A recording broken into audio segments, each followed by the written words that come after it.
ज्ञान वैविध्य शिक्षा चैनल में आप सभी लोगों का स्वागत है। मैं राकेश कुमार यादव आपको आज जीन पियाजे का जो सिद्धांत है और उसको संज्ञानात्मक विकास कॉग्निटिव डेवलपमेंट,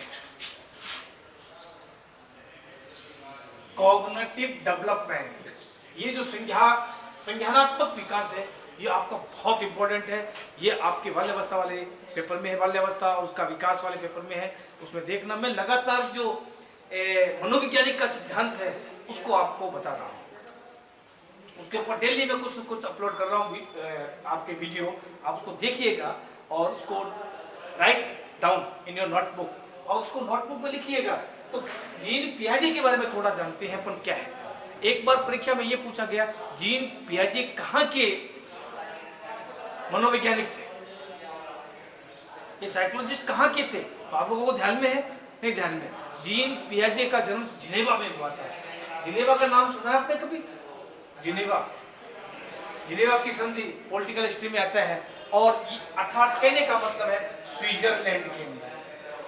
स्विट्जरलैंड के अंदर इनका जन्म हुआ था 1896 के अंदर और 1980 तक, यानी लगभग 84 साल की उम्र में ये एक्सपायर हुए थे और स्विट्जरलैंड में इनका जन्म हुआ था। स्विट्जरलैंड, एक पॉलिटिकल साइंस में सवाल भी है, स्विट्जरलैंड को प्रत्यक्ष लोकतंत्र का घर कहते हैं, स्वर्ग है यूरोप का, ऐसी जगह पर इनका जन्म हुआ था।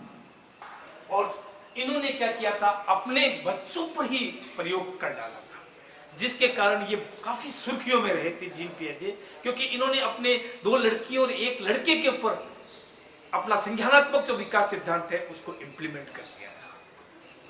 तो इस ज्ञान पियाजे के अंदर संज्ञानात्मक विकास का सिद्धांत बहुत इंपॉर्टेंट है आपके साइकोलॉजी में। कल भी मैंने आपको संज्ञानात्मक विकास के बारे में जानकारी दी थी, है ना। अलग अलग मनोवैज्ञानिकों ने अलग अलग परिभाषा बताई है, इसलिए इसको स्विस लेखक भी कहा जाता है, स्विस लेखक, क्योंकि इनका जन्म स्विट्जरलैंड में हुआ था, इसलिए इसको स्विस लेखक भी कहते हैं। अब कॉग्निटिव जो डेवलपमेंट है, इस सिद्धांत के अंदर उन्होंने क्या बताया, देखिए मैं आपको एक सामान्य बात बता दूं। संज्ञानात्मक विकास जब भी आता है तो ये मान के चलिए बच्चे का जन्म से लेकर मृत्यु तक वो प्रकृति से कुछ न कुछ सीखता है, प्रकृति से वो अनुकूलन करता है, या फिर उसके आनुवंशिक गुण, उसकी हेरिडिटरी जो मेरिट है वो उसको विरासत में मिलते हैं, उसके माता पिता दादा दादी से जो भी उसको आनुवंशिक गुण मिलते हैं, उसके हिसाब से उसकी बुद्धि का क्या होता है, विकास होता है। उसकी बुद्धि का डेवलपमेंट किससे होता है, व्यक्ति की हेरिडिटरी से या प्रकृति से प्राप्त गुणों से, प्रकृति से उसका अनुकूलन से, क्योंकि प्रकृति से अनुकूलन से ही वो उसके अंदर क्या होता है, डेवलपमेंट होता है। उसको प्रेरणा का गुण मिलता है, उसको अनुक्रिया का गुण मिलता है, उसको चिंतन का गुण मिलता है। ये सारी चीजें वो किससे सीखता है, प्रकृति से सीखता है। तो उसने अपने संज्ञानात्मक विकास से पहले मैं आपके इसके कुछ चरण बता देता हूं, फिर इसके संज्ञानात्मक विकास की जो 4 उसने बिंदु दिए थे उस बिंदुओं के बारे में बता दूं। पहले इसके पद या सोपान कौन कौन से हैं, तो पद या सोपान के बारे में चर्चा करते हैं। तो पहला इसका है एडेप्टेशन, जिसको अपन हिंदी में कहते हैं अनुकूलन। क्या कहते हैं, अनुकूलन कहते हैं। और अनुकूलन को फिर इसने कितने भागों में बांटा, पियाजे ने 2 भागों में। एक तो व्यक्ति क्या करता है, एसिमिलेशन, आत्मसातकरण का नियम, आत्मसातकरण, और एक उसका एकमेंडेशन, अर्थात अपने आप को समायोजन करना। तो ये समायोजन प्लस आत्मसात का गुण, ये दोनों अनुकूलन की क्या है, 2 प्रकार है। क्योंकि व्यक्ति प्रकृति से, मैंने भी आपको क्या बताया था, व्यक्ति प्रकृति से कोई चीज सीखता है, प्रकृति से ही उसका बुद्धि का डेवलपमेंट होता है, रेत में खेल कर ही उसका डेवलपमेंट होता है। वही रेत में खेलने वाला बच्चा एक दिन अच्छा खिलाड़ी बनता है। तो धीरे धीरे जैसे जैसे उसकी एज बढ़ती चली जाती है, वो प्रकृति से अनुकूलित होता चला जाता है और उसके अंदर क्या होता चला जाता है, डेवलपमेंट, विकास होता चला जाता है। तो व्यक्ति क्या करता है, आत्मसातकरण का नियम, जिसको मैंने अंग्रेजी में कहा एसिमिलेशन। अब एसिमिलेशन का मतलब क्या होता है, नए विचारों को और पुराने विचारों को आपस में मिलाना, उसके पास पूर्व में ही कुछ धारणा होती है, फिर उसके पूर्व ज्ञान और नए ज्ञान का, ये मैं कई बार आपको बता चुका हूं, पूर्व ज्ञान और नए ज्ञान का क्या करता है, नए ज्ञान का आपस में मिलाकर और वो अध्ययन करता है किसी भी चीज का और निष्कर्ष निकालता है, फिर ये चीज ऐसी। अब आप कहोगे सर इसके बारे में एसिमुलेशन का उदाहरण देकर समझाओ, समझ में नहीं आया, नए पुराने का। मान लीजिए एक बच्चा है, उसके सामने एक बिल्ली आई, पहले काली बिल्ली आई, उसने दिमाग से बुद्धि से सोचा अरे ये इसके 4 पैर है, इसकी 2 आंखें हैं, इसका कलर ब्लैक कलर का है, और उसने उसका नाम क्या दे दिया, बिल्ली दे दिया। फिर उसके थोड़े समय बाद उसका फिर उसने दिमाग में उसके बैठ गया था, पूर्व ज्ञान तो उसको हो गया था बिल्ली का। फिर नया ज्ञान जब आया, जब उसके सामने व्हाइट रंग की बिल्ली आई, उसने देखा अरे इसके भी 4 टांगे हैं, इसके भी 2 आंखें हैं, वही एक्टिविटी वही चीज, तो उसने उसका पूर्व ज्ञान का नए ज्ञान के साथ क्या किया, आत्मसात किया और निष्कर्ष निकाला ये 4 पैरों 2 आंखों 2 कानों वाली क्या है, ठीक है ना। तो इसको हम क्या कहते हैं, एसिमुलेशन, आत्मसात करना। अब उसने समायोजित कैसे किया, अब उसने समायोजित कैसे किया, मान लो काली बिल्ली आई, सफेद बिल्ली आई, अब उस सफेद रंग का एक अलग बॉडी, उसका स्ट्रक्चर अलग था और वो कुत्ते की आकृति का था, कहां बिल्ली था और फिर कहां वो कुत्ते का आकृति का गया, वही 2 आंखें 2 कान और 4 टांगे। उसने कहा यार अभी तो देखा था मैंने बिल्ली में, ये क्या चीज है, उसके बड़े बड़े थोड़े से स्ट्रक्चर था ना, बाल थे, उसका बिल्ली से थोड़ा स्वरूप इसका क्या था, अलग था। तो उसने उसका आत्मसात करके उसने इसके साथ क्या किया, समायोजन किया, और इसे क्या कहते हैं, पूर्व ज्ञान में नए ज्ञान में कुछ नया चिंतन या नया सोच लगा दिया। इसमें वो पूर्व ज्ञान के साथ नए अपने चिंतन को सेट करता है, नया चिंतन को सेट करके और उसका नया नाम देना क्या कहलाता है, समायोजन कहलाता है, एकमंडेशन कहलाता है, ठीक है ना। अब आप कहोगे सर ये कैसे पूर्व ज्ञान के साथ नया चिंतन कैसे जोड़ा, क्योंकि बिल्ली तो वो 4 पैरों वाली थी और फिर बिल्ली के रूप में कुत्ता आ गया, लेकिन उसका स्ट्रक्चर, उसका कलर एकदम डॉगी टाइप का, उसके बाल फूले हुए थे, तो उसने उसका नाम बिल्ली से क्या दे दिया, बोलो डॉगी दे दिया ना।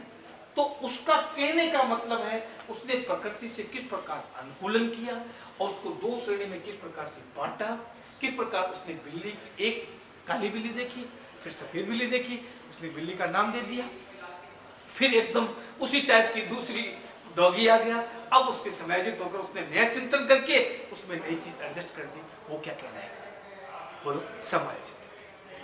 तो आपकी समझ में आ गया इसके स्तर कौन कौन से थे।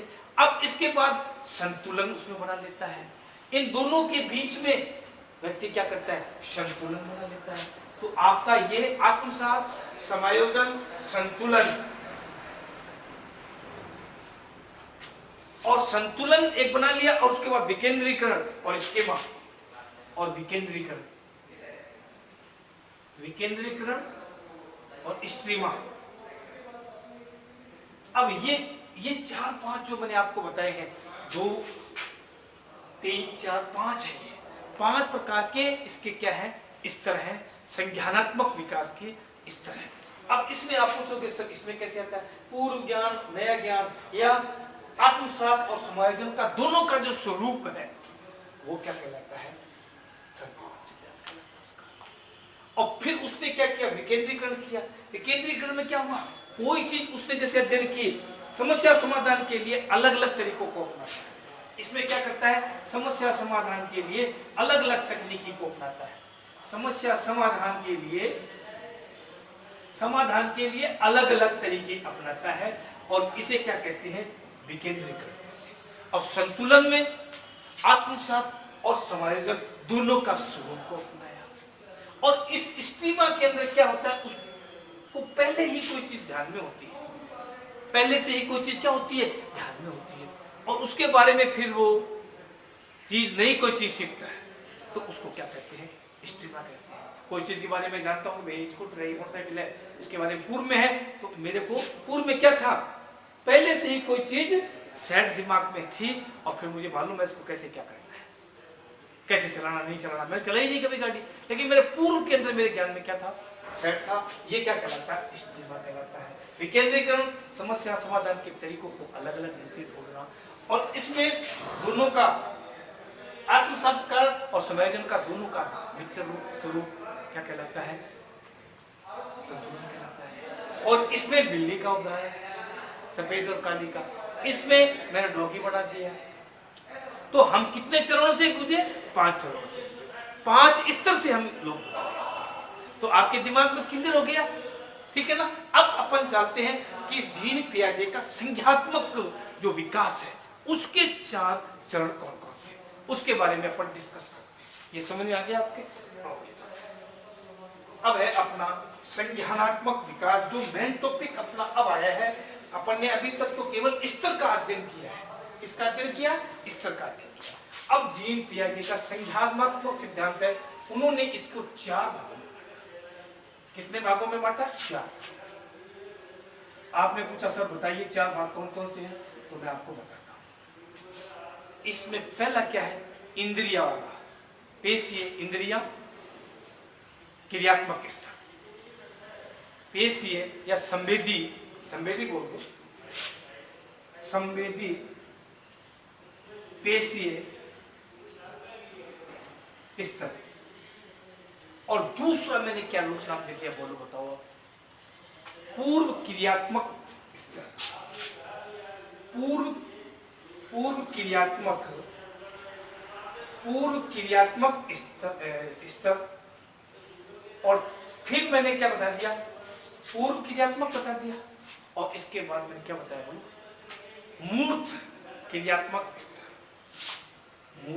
मूर्त क्रियात्मक स्तर। और फिर मैंने औपचारिक या अमूर्त क्रियात्मक स्तर, अमूर्त या औपचारिक कह दो, औपचारिक क्रियात्मक स्तर, औपचारिक क्रियात्मक स्तर। अब इसमें क्या कहेंगे? इसको कहेंगे फॉर्मर। फॉर्मर अंग्रेजी में क्या कहेंगे? फॉर्मर, ऑपरेटिव,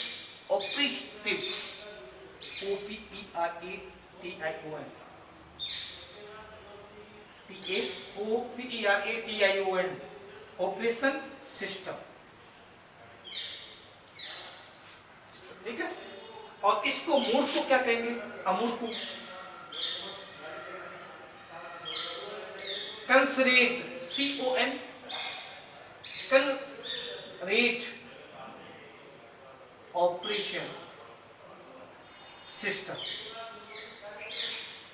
और फिर इसको क्या कहेंगे?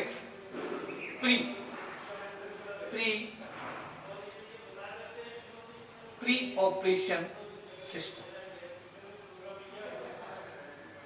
और इसको क्या कहेंगे? सेंसोरी, SENSORY,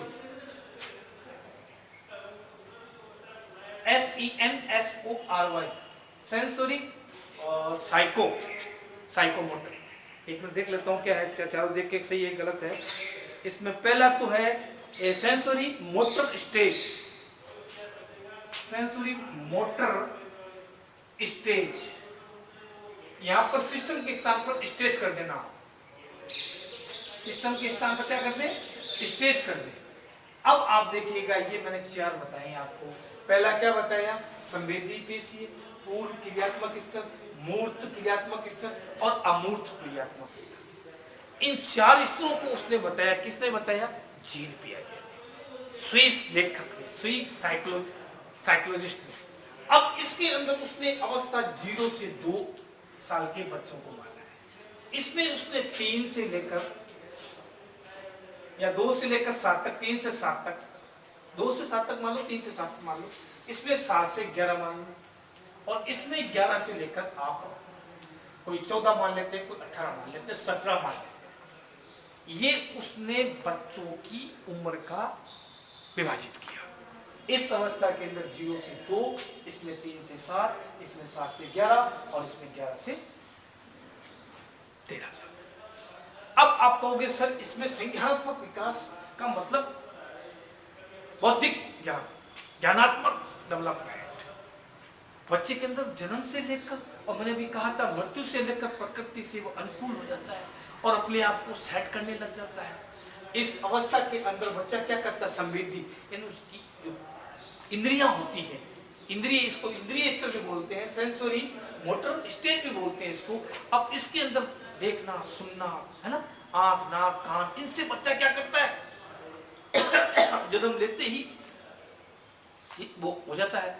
तो बच्चे उस समय उस अवस्था के अंदर बच्चा कैसा आता है, कोई पता ही नहीं होता उसको, वो जानते ही नहीं है कहाँ देख रहा है क्या है, कोई उसका विकास नहीं होता उस समय। लेकिन वही बच्चा धीरे धीरे धीरे जाकर सब चीजें सीखेगा, प्रकृति से अनुकूलित होगा, अनुकूलित होकर उसका बौद्धिक विकास होगा। जैसे जैसे उम्र बढ़ेगी वैसे वैसे क्या करेगा, वो सीखेगा। तो इस अवस्था के अंदर देखना सुनना वो इंद्रियां उसके हाथ में होती है और वो इस बारे में नहीं जानता है। और 7 से 11, 3 से 7, 11 बच्चे में वो देखना सुनना ये जानने लगता है, ठीक है ना। लेकिन वो सजीव और निर्जीव के बीच में अंतर करना नहीं जानता है। 3 से 7 उम्र के साल के बच्चे में बच्चा रो रहा है सड़क पे और सड़क पर चिल्ला रहा है, और जब उसके मम्मी पापा आए और उसको जमीन को मारने लगे, उसको बड़ा खुश हो गया, वो रोता हुआ बच्चा चुप हो गया। क्यों, वो 3 से 7 साल की एज के अंदर है, अर्थात पूर्व क्रियात्मक स्तर का है। और पूर्व क्रियात्मक में सजीव और निर्जीव के बीच में अंतर करना बिल्कुल नहीं जानता है। अब तीसरा स्तर जो कौन सा है, पूर्व क्रियात्मक हो गया ना, वो कुछ नहीं जानता। यानी उसको अगर आप इसी अवस्था के अंदर 2000 का नोट और कुछ सिक्के दे दो, क्योंकि वो अंतर करना चाहता ही नहीं है, 2000 का नोट नहीं लेगा, वो सिक्के की तरफ खींच चुका। क्यों, वो उसकी कौन सी अवस्था है, पूर्व क्रिया। वो सजीव और निर्जीव के बीच में अंतर ही नहीं जानता, वो रेजगारी के बीच में और रूपों के बीच में अंतर ही नहीं जानता। इस अवस्था के अंदर बच्चे के अंदर विभेदीकरण आ जाता है, अंतर करना आ जाता है। ये मेरे मामा है, ये मेरे पिताजी है, मम्मी और पापा में अंतर करना सीख जाता है। उसको कोई चीज दे दो याद करने के लिए तो उसको ही मालूम पड़ता है, मैं हाँ अंग्रेजी पढ़ रहा हूँ, मैं हिंदी पढ़ रहा हूँ, मैं संस्कृत पढ़ रहा हूँ। यानी उसके अंदर थोड़ा डेवलपमेंट हुआ और उसके अंदर विभेदीकरण है ना, समन्वय की भावना आई। समन्वय की भावना, विभेदीकरण का जो विचार आया वो कौन से स्तर पे आया, पूर्व क्रियात्मक स्तर पे। उस बच्चे ने उन चीजों में अंतर करना क्या कर लिया है, सीख लिया है। और वो अवस्था कौन सी कहलाती है, मूर्त क्रियात्मक स्तर, जिसको अंग्रेजी में क्या कहते हैं, कंक्रीट ऑपरेशन सिस्टम। अब चौथा है अमूर्त या औपचारिक क्रिया। इसमें बच्चा, जो बच्चा इस एज के अंदर ये नहीं जानता था कि मैं कोई चीज फेंक रहा हूं ऊपर से तो टूट जाए या नहीं टूट जाए, और वही बच्चा अब इस अवस्था के अंदर मोबाइल बनाने की बात कह रहा है। जो बच्चा मोबाइल फेंक रहा था छत से, और वो इस अवस्था में आते आते उसने क्या किया, उसके अंदर समस्या समाधान ढूंढने की ललक पैदा हो गई। खुद अपने पैरों पर खड़े होकर अच्छा और बुरा सोचने लगा और समस्या और उसका समाधान के लिए प्रेरित होने लगा। वही बच्चा मोबाइल बनाने की बात कहने लगा। तो कहने का मतलब है, कहां बच्चे ने जन्म लिया और कहां बच्चे ने पूरा अपनी समस्या समाधान अपने पैरों पर खड़ा होकर करने की कोशिश की। इस प्रकार के स्तर को क्या कहते हैं, अमूर्त क्रिया। अब शिक्षा में इसकी क्या उपयोगिता है, बच्चे मेरे से पूछेंगे सर इस संज्ञानात्मक विकास की शिक्षा में क्या उपयोग। जीन पियाजे ने यह कहा था, कभी भी बच्चा कितनी भी गलती कर दे उसको दंड मत दो, दंड देने की प्रक्रिया, क्योंकि जो उसकी उत्सुकता और जो उसका डेवलपमेंट है, अभिप्रेरित है, वो रुक जाएगा। और बच्चों के अंदर अभिप्रेरणा की भावना पैदा करो, उसको मोटिवेटेड करो, उसको पनिश मत करो, उसको खुद समस्या को ढूंढने के लिए अपने पैरों पर खड़ा होने की कोशिश करो। बच्चे का क्या होगा, विकास होगा। और इस प्रकार के विकास को क्या कहते हैं, संज्ञानात्मक विकास कहते हैं। तो मैंने आज आपको संज्ञानात्मक विकास, जो स्विट्जरलैंड के कई बार पूछ लेता है, मूर्त अवस्था कौन सी होती है, पूर्व क्रियात्मक काल कौन सा होता है, इस अवस्था में बच्चा क्या करने लगता है, वो सवाल सेट करके देखता है। जीन पियाजे किस शहर के थे, उनका जन्म कब हुआ था, उनकी मृत्यु कब हुई थी, उनकी आलोचना क्यों की गई, क्योंकि उन्होंने अपने बच्चों पर ही क्या कर दिया था, इस एक्सपेरिमेंट को प्रयोग में ला दिया था, इसलिए उसकी आलोचना की जाती है। उसके संज्ञानात्मक विकास के कितने स्तर हैं? 4 स्तर हैं। औपचारिक स्तर पे कौन सी एज आती है? तो आपको 11 से लेकर 18 साल की आती है। संवेदी पेशीय स्तर में कौन सी आती है? तो आपको 0 से 2 आती है। इसकी क्या उपयोगिता है? बच्चों को अभिप्रेरणा की शिक्षा मिलती है, बच्चों को दंड नहीं दिया जाना चाहिए, बच्चों को खुद खड़े होकर अपने स्तर पर समस्या के समाधान करने के लिए क्या करना चाहिए? प्रयास करना चाहिए। इस प्रकार के सिद्धांत को क्या कहते हैं? संज्ञानात्मक सिद्धांत कहते हैं। और अगला टॉपिक अगली जानकारी में अगले वीडियो में दूंगा। Thank you. इसको रिपीट कीजिएगा, इसको समझिएगा। नहीं समझ में आएगा तो आप कॉलेज में आकर कॉन्टेक्ट कीजिएगा। Thank you everybody, see you again.